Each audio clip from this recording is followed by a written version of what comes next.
First, we're talking to a man who's no stranger to the Observer, former Commissioner of Police and political leader of the National Transformation Alliance, our very own Gary Griffith. Pleasant good evening, as always. How are things?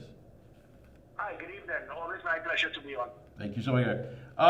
In one of your press releases last week, you made it quite clear that as far as the Privy Council's ruling on the local government elections, you said, thankfully, the court has been the one barrier against full-blown dictatorship, consistently protecting our democracy and delivering defeats to this government.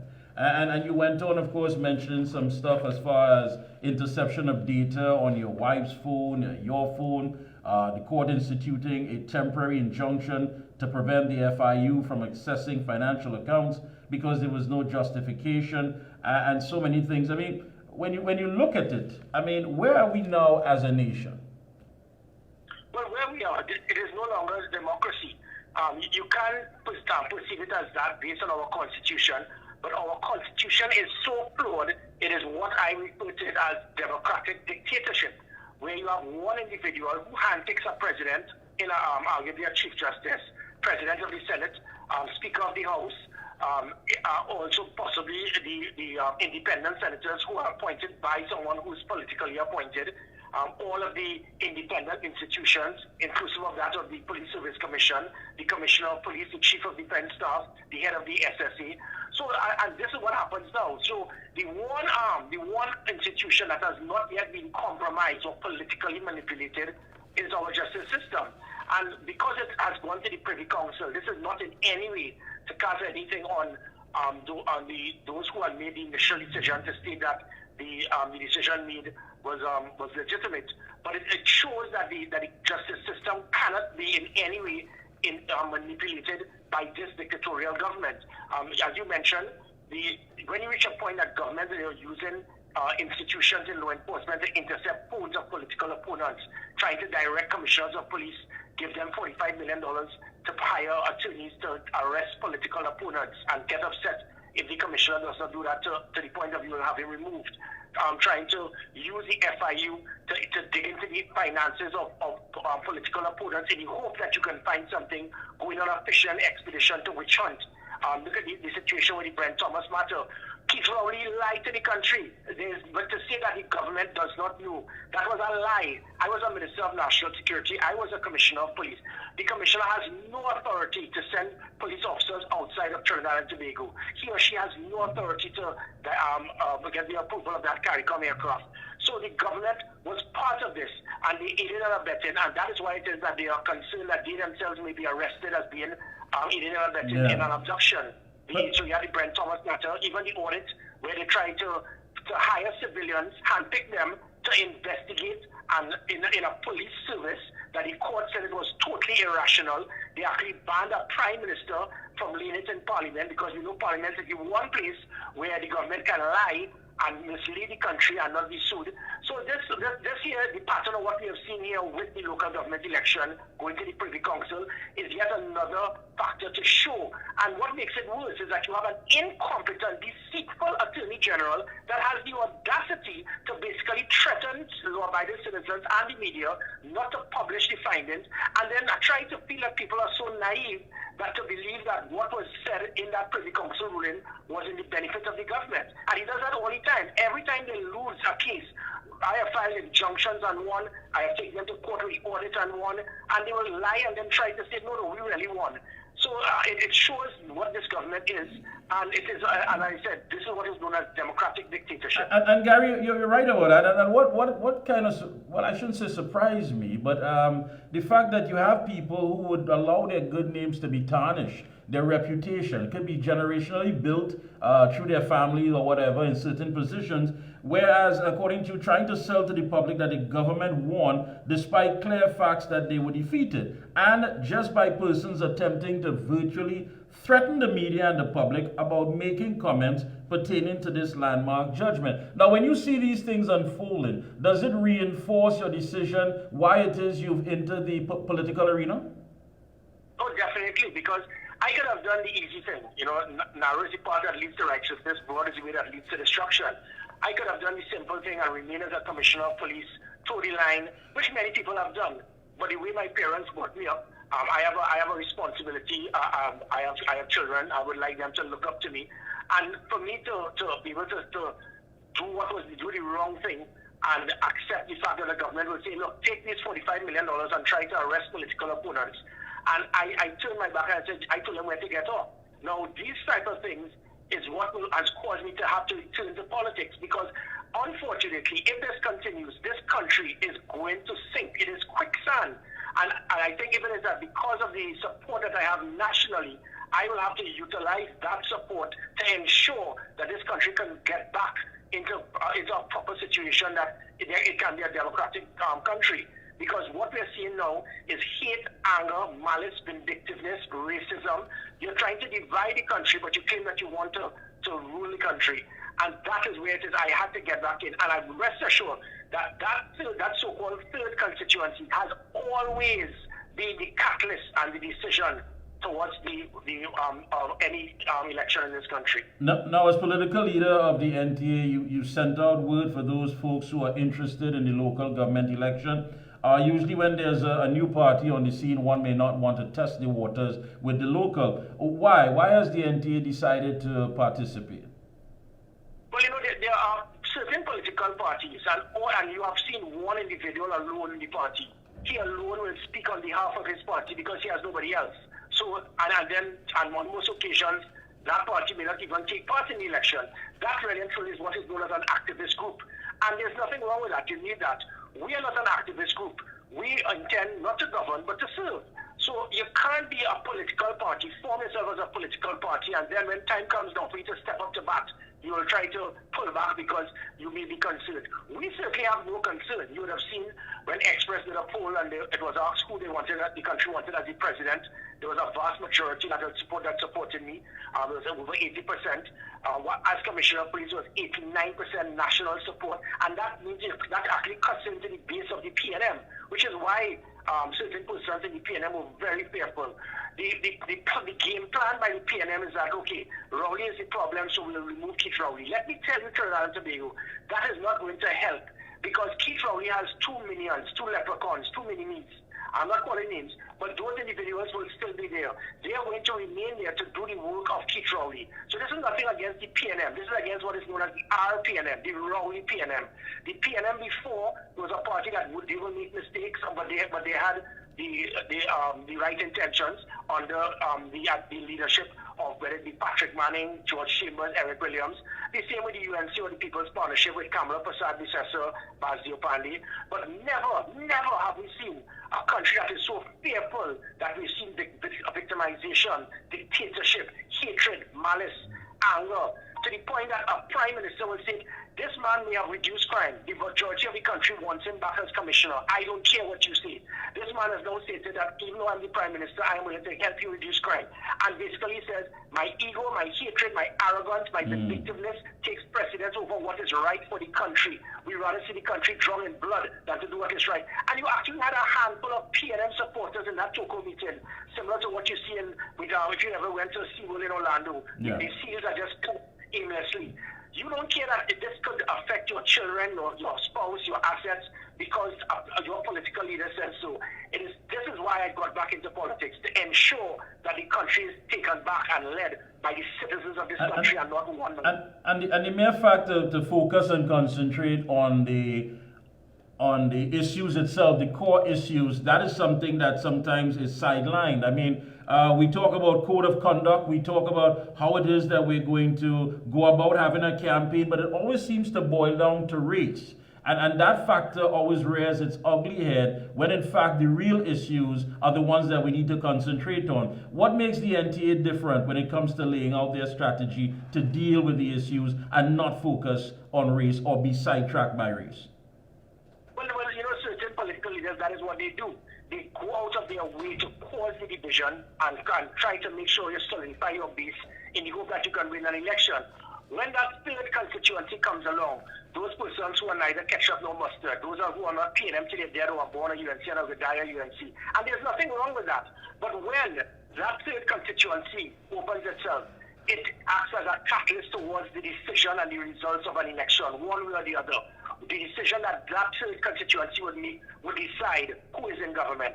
And you would have seen it with when it was the ONR in 1981, 91,000 votes and virtually splitting the votes for PNM to get back in, or the ONR joining with the ULF to form the NAR that caused an annihilation of the PNM in 86, or the NAR going on their own in 91 getting 127,000 votes, or the COP going on its own in 2007 getting 147,000 votes, or the COP joining with the UNC in 2010 to cause an annihilation of the PNM. So the point being is that what this third constituency will do, those 150,000 persons who actually are balanced, they will look and ascertain, look, I am going to make a decision and vote based on what is right for the country. There's a large number of those persons. Additionally, the last time that they had a choice of a third party would have been in 2007. So you're talking about like almost 17 years later, we have persons who are the age of 35 that never had a third option. And this is where it is that, and the majority of the support that I would have received would have been that youth vote, those persons from 17 to arguably 40, which is still youth in the terms of politics. So the reason I have come back into politics, and the reason why the NTA is going to be the catalyst to decide government is because we are here to try to serve, not to lead. We are here to try to represent people and not to govern. We are here to unite and not to divide. It's going to be a different type of politics. And that is something that Rowley is fearful of. That is why, if you look at all of the problems that Rowley is enduring and experiencing in the last year, it is indirectly because of me. When it was the president who joined the merit list, when it was Blissy Prasad breaking the law, when it was trying to remove a sitting commissioner of police illegally, when it was trying to remove a commissioner of police that caused the turnaround and spike in crime that the whole country now is attacking the government on, when it was the Brent Thomas matter, when it was him trying to handpick civilians who may be close to him, pay them hundreds of thousands of taxpayers' money, and then the court had to tell him where to get off, when it was hiring Stanley John, that again proved to be a lie with all his reports. So every single concern that Rowley has experienced now, it is because of his concern of Gary Griffith, and he is going to pay the political price. And this has nothing to do with the PNM, but the RPNM, the Rowley PNM. That is what this country needs to remove. Not recently, Commissioner of Police mentioned that her rating was that of excellent. And many people are saying, well, at the end of the day, as far as resources, because more money has been given, allotted to the Ministry of National Security. But on the backdrop of that, you have the UNC MP, Dr. Rudal Munial, who mentioned that only 45% of CCTV cameras around Trinidad and Tobago are working. He said Trinidad has 1,607 CCTV cameras and 730 are not functioning, while others are functioning with limitations. He recalled, of course, the People's Partnership government had installed CCTV cameras in Tobago following a murder, and out of the 189 on the island, 99 do not work. So, I mean, looking at that, Gary Griffith, did he have all these resources? We're hearing about vessels that have been docked for quite some time.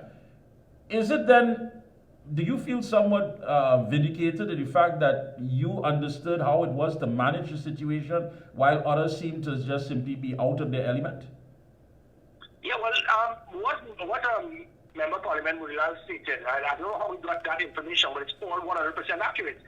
As the Minister of National Security, most of those things he spoke about were things that I implemented whilst I was Minister. It was not coincidental that during that period of the People's Partnership, it was the lowest number of serious crime in 25 years. Because we formed the National Operations Center, we acquired the Diamond vessels at 1.2 billion less than the OPVs that were effective. We were able to implement the rapid response unit. Through that NOC, we were able to put those 1,600 plus cameras and be able to monitor. In Tobago itself, I formed an operation center with the 180 cameras, making sure we could lock down Tobago, which is why Tobago at that time was it was secure. I have actually sent messages now to the Chief Secretary of the THA, offering to assist them to reignite the things that I put in place as the Minister of National Security and the Commissioner of Police, because you're seeing now that Tobago is now starting to become a hotspot. And all of these things, because of the incompetence and the inability of Fitzgerald Hines, he has not done anything to try to reignite those things. Because they were Gary Griffith, seen as a Gary Griffith thing or a UNC thing, do not put focus on it, do not put emphasis on it. So they shut down the National Operations Center, making sure the maintenance of the cameras, the E999, the Rapid Response Unit, the Emergency Response Patrol, GPS tracking on the vehicles, the Special Operation Response Team, the Social Media Monitoring Unit, the COVID Operative Unit, online reporting, app reporting, the 482 Gary, over 100 policies that worked, inclusive of Mr. Munilal spoke about the mobile scanners. I got the mobile scanners because of the incompetence of this government to understand the importance of securing our borders. As soon as I left, they virtually took down the vehicles and the tires, everything started dry rotting because Gary Griffith for that, we are not going to use it. And with that, we are allowing illegal weapons to enter our country. All of these things that we have seen by this government has been towards targeting law-abiding citizens. Don't give them pepper spray. Don't give them easy access to get firearms. And nothing they are doing to stop criminals from getting illegal weapons. When I drafted the Border Protection Unit for them, they refused. It gives the impression that the state has a type of sympathy for criminals and they hate law-abiding citizens. You heard it with Keith Rowley when Kamala Prasad, the assessor, spoke about stand your ground. The man was, how dare you? You are saying that a criminal, if he breaks into your house and invades you, you're supposed to shoot him? This is the Keith Rowley government. Is it that this government has more sympathetic and is responsible for the support and the rights of criminals over law-abiding citizens? And maybe because of how I operated as a commissioner, when I spoke about criminals are coming after you, one shot, one kill, they didn't like that. They didn't like the fact that the law-abiding citizens, the law enforcement agencies were ready to fight back. And because of that fighting back, it pegged up the criminals to the point that in my last year as commissioner, it was the highest reduction in violent crime in our history. It was the lowest number of murders in 17 years. As soon as I left, they pulled the plug on everything, and from the lowest number of murders in 17 years, the very next year we saw the highest number of murders in history. So long live the RPNM. Yeah, and of course, now we're seeing a lot of these community groups, these watch groups, and it's becoming a bit scary because some analysts are weighing in and saying that they could be somewhat turning into vigilante groups where you have communities actually going about bracing armed citizens, which is a very dangerous thing. Taking a look at that, has government dropped the ball on their responsibility of securing the citizens of this nation? Oh, definitely, and I will definitely advise law-abiding citizens, do not go down that road. Firstly, do not put the law into your own hands, but also these type of neighborhood groups, you get too caught up in the policing aspect, and you start monitoring vehicles, following vehicles, they pinpoint you, they target you. You have to be very careful. But the sad case here is that because persons are so fearful, and because of their inability or lack of trust in the protective services, no fault of the officers. These were the same officers that the country moved from 14% public trust and confidence in 2018 to 55%. It was the highest increase, and it was one of the highest public trust and confidence the public had in any arm of the public service. It has now probably gone back to less than 10%. It has nothing to do with the officers. It has to do with the leadership or lack of. And because of that, citizens they are becoming fearful. They will want to take the law into their own hands. And that is a dangerous precedent. That is the last thing we want. But the reason for this is because of the void in leadership, both at the Ministry of National Security and dare I say even the police service. We are attacking Erla Christopher. I will ask the country, we need to back off. Erla Christopher did not impose herself on us. Erla Christopher got about 20th in the marks of all who applied for commissioner and deputy commissioner just 3 years ago, 4 years ago in 2018. That was by qualified experts who appoint commissioners around the world. Yeah. 3 years later, she got 20% less than who placed first. The very next year, a president who obviously was politicized, who broke the law, decided to handpick a new police service commission after the last one resigned in disgust. Here the word, they resigned in disgust over the actions of the Prime Minister of his manipulation in the police and interference in the police service. And something like that, there should have been an election from there. And then you appoint now a new police service commission with persons with no knowledge in law enforcement. One is an accountant, another is a speaking consultant. So these jokers took a lady who placed 22nd odd of people who applied for commissioner and deputy commissioner. Most of them reapplied, and all of a sudden from 22nd, Erla Christopher all of a sudden drank some gummy juice that gave her extra brain cells to come first. That was impossible. So the reason why she placed 22nd is because of her ability. So these people impose illiteracy on us. The Police Service Commission should resign. The Minister of National Security and the government who decided to give her the 1-year extension, they are the ones who impose illiteracy on us. So let us get off of illiteracy back, give her a chance, and get to the real people behind it. Final thing this evening, again, local government elections, NTA, your message to your party and those who may be interested, please go right ahead. Well, again, I will want to ask the country to just believe that there can be good politics, clean politics, persons who actually want to serve and not see what they can get. Believe that there are persons who are not going to divide, destroy this country because of hate, arrogance, and racism. That is what we are here for, and we are going to provide the opportunity. We are going to provide the people, the program, the political will, and we will continue to see it as it goes along. The same way I was able to transform the Trinidad and Tobago Police Service, I promise you that the NTA intends to transform every arm in the public service to ensure that the public can get the rights of whether it is good security, health, education, the economy, you name it. And that's what we intend to do as we move along. We are going to unite the country, whilst others, especially the RPNM, have tried to divide it. Thank you so much, Mr. Griffith. Looking forward to more with you, of course, in the near future. And good luck to you and your team. And keep up the good work. Thank you. Thank you so much.